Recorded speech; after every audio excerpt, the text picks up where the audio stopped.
This is Snake, and this is Flappy Bird, and I'm going to combine them into a single game.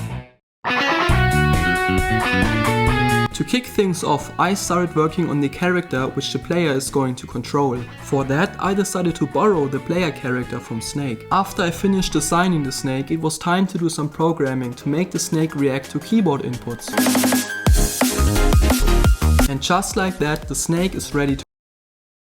And just like that, the snake is ready to go. I'm now going to work on the game's world, because it's looking pretty empty so far. And now, this is where Flappy Bird comes in. Just like in Flappy Bird, I'm going to use pipes as obstacles which the player has to overcome. Therefore, I recreated the pipes from Flappy Bird. Then I implemented the pipes into the game and made them spawn infinitely when going rightwards. It works perfectly, except the player doesn't actually have to go rightwards, which kinda seems like a bit of a problem. To fix this, I made the camera no longer move with the player. Instead, it now consistently moves to the right and as a result forces the player to go along. All of this works great, however the game lacks any sort of purpose. But then I remembered that there's nothing as meaningful as collecting fruit, especially apples. Therefore I started to create an apple. Or is it a tomato?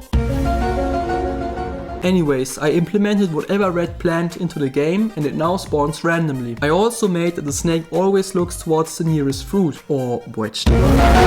Furthermore, I gave the snake the ability to eat and get longer.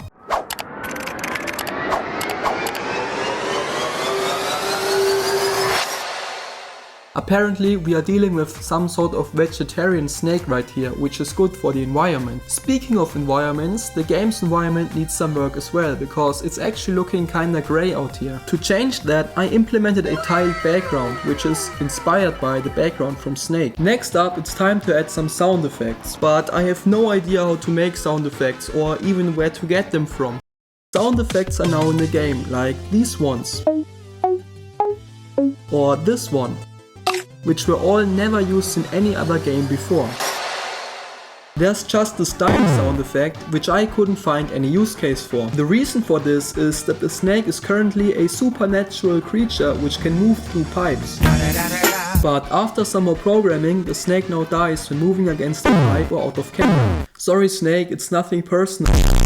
However, this leads us to the next problem. After dying, the game is just kind of over. Like, the player is just dead forever basically. So it's time for some fun menu design. Actually, I hate menu design because it's very tedious and it feels like it's under my pay grade. But then I remembered that I don't even have a pay grade, so let's just go ahead and create a menu. First of all, I added a button which starts a new game. Next, I implemented labels which show the player's last score and highest score. Then I realized that the game is lacking a title, but after some intense thinking I came up with Flappy Snake? With this insanely creative title in mind, I started to design a logo for the game and put it at the top of the menu. And with that, the game is done. Now you know what can come into existence when you combine two games into one. And for your own safety, don't try this at home.